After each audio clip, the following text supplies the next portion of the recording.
The big paradox of South Park. People say South Park is a paradoxical blend of boundary-pushing satire and thought-provoking societal critique, blurring the line between commentary and perpetuation. Is it true? Let's find out in the video. South Park has definitely set the bar high with its always pushing the boundaries nature and almost turning every trending event into comedic chaos. It definitely has raised the stakes and asked a more difficult question: to watch or not to watch South Park? Well, let's start the video to see all the yes and no's of South Park.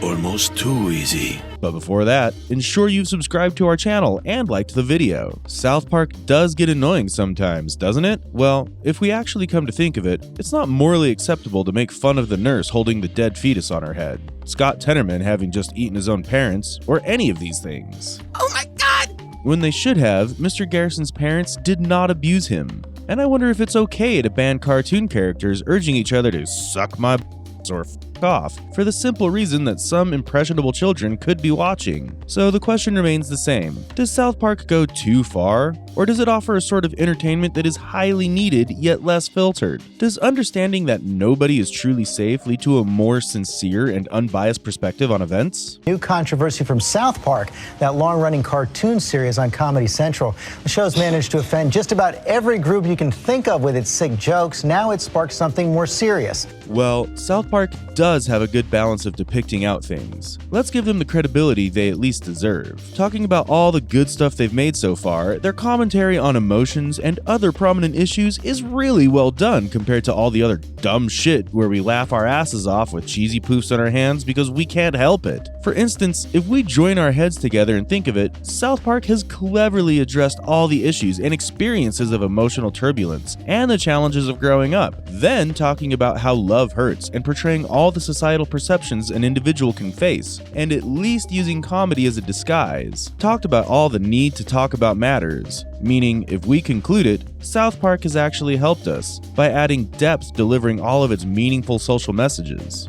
Isn't it? What makes South Park so special? Yes, all of its characters. Chit-chatting on the characters, we have the most favorite one, Kenny McCormick, who, despite getting killed in every episode, comes back into his muffled existence. And just for once, imagine if he wasn't, why would we even be watching the show? Yes, it is what it is because, oh my god, they killed Kenny! Moving over, our next favorite is Cartman, our drama and controversy instigator. Also quite famous for his manipulative schemes, adds a flavor to the whole pot of comedy soup.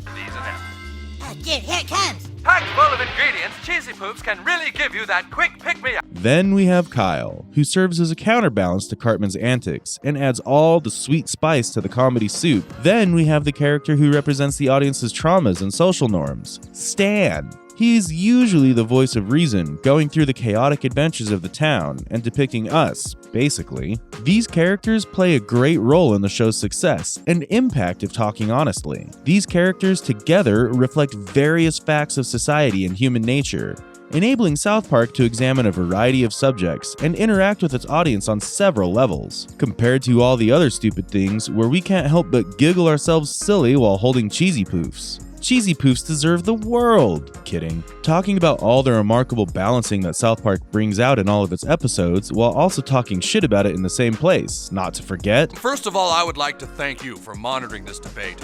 And I would like to thank all of the students and their parents for coming. Suck up! Suck up! The one time they fearlessly jumped into political satire, like in the episode Douche and Turd, where they hilariously poke fun at the flaws of the political system. All right, go Dave! Yeah. Woo!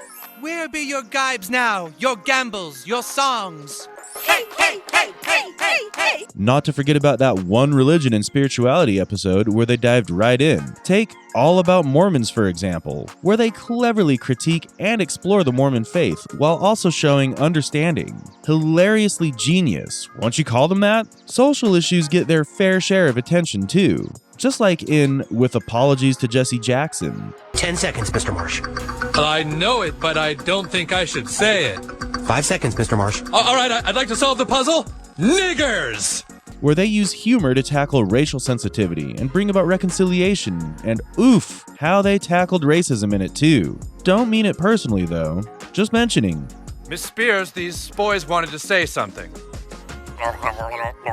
Then comes the celebrity and pop culture parodies in South Park, such as Britney's New Look, which are spot on and give stinging humor to the entire celebrity obsession. I know! It's like Earth to America! Hello! This is simple stuff here, go! And hey, with episodes like Smug Alert, where they comically explore hybrid cars and the smugness that can come with it, they even managed to incorporate environmental concerns into the mix. All-inclusive, South Park is undoubtedly a jewel for both entertainment and cultural criticism, since it has perfected the ability to mix humor with serious social insight. Sharp social commentary, wild humor, and thought-provoking storytelling are expertly woven together. They make us laugh while also challenging our preconceptions because they approach serious topics with humor. But let's not fool ourselves. South Park also enjoys making fun of itself. It doesn't hesitate to make fun of its own silliness and shortcomings. That's why it's even more appealing and relatable as a result. One of their key teachings includes moving on, that whatever path you may be on, or whatever circumstance you'd be going through, you can always move past it, and that all that bad times are temporary. But talking about all the good things, let's not forget that even though South Park is known for pushing boundaries and embracing provocative humor, not everyone may find every joke to be funny. The show has come under attack for using obscene language and themes. It's critical to understand that comedy is a highly personal experience. What one person considers humorous, another may find not funny or inappropriate. South Park has definitely shocked a lot of its fans with the level of absurdity if we actually name it, because one would automatically think, why would you? But then again, it's South Park we're talking about. Starting with Garrison, who's shown to have a real complex father-son relationship. Viewers were given insight into the problematic father-child relationship through the South Park episodes. It became clear that during Mr. Garrison's formative years, his father had mistreated him emotionally and physically. What? Was it that I was ugly? Oh my god! I wasn't good enough for you. Was that it, Dad? Well, no! These events made a lasting impression on Mr. Garrison's psyche, which contributed to his own eccentricities and mental instability. Yes, gasped and shocked. Then there was Woodland Critter Christmas. The adorable-looking, seemingly innocent, and cute creatures reveal a dark and unsettling side. The episode mocks and satirizes a variety of moral and religious ideas while offering a dark and twisted interpretation of Christmas customs. Now our Critter Christmas can finally happen! Hail Satan! Hail Satan! Wait, what? The episode has a cult following and is beloved by many fans for its subversive humor, although some people find it offensive for a variety of reasons. The mocking of religious ideas was one of the elements that angered viewers. Some viewers believed that the program disrespected their faith or religious values because it showed the woodland critters acting in a sacrilegious and profane way. South Park's satirical bent frequently involves pushing boundaries and questioning social standards, although this can cause offense when it specifically criticizes strongly held views. The proper condom use episode was, won't lie, a little too extra if we regard the common. The teachers are apparently seen to be teaching students about sex. The twist came in when none other than Garrison was shown teaching the children about how to use or put on a condom with his puppet in his hand. Time is drawing close for delivery. Here we can see the water breaking. Ew! You'd be thinking it's not a big deal. He'd just be telling. But no. He was shown given the education using a whole model demonstration involving the mouth, leaving the children traumatized. But we can't blame them because we were on the same boat on the other side of the screen. Traumatized! The episode was such an epic fail as it got totally banned in the United States, but eventually ended up getting a lot more ratings as well. Our beloved Kenny, who's a die-alive walking machine, loves to perform stunts. We all know that, come on. 4, 3, 2, 1! He did it! Come on out, Kenny!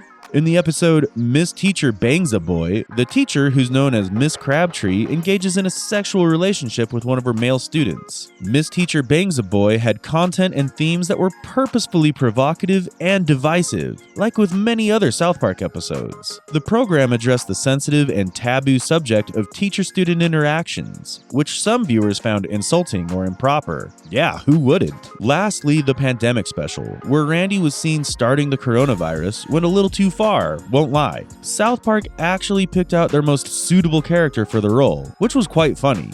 But let's not change the subject and come back to the point that it was offensive. COVID has been a big deal, especially for people who lost their loved ones to it, and this episode was a clear ha-ha on their faces. He's seen having sexual relationships with animals, depicting that the disease's start was nothing but his horniness, which is shit. South Park does make us happy, but really pushes the boundaries too sometimes. But in the end, it's all just cartoons, and we should remember that. With this, let's wrap it all up. And if you haven't already, hit the subscribe button to keep updated on what recent boundary was pushed. Thanks for watching!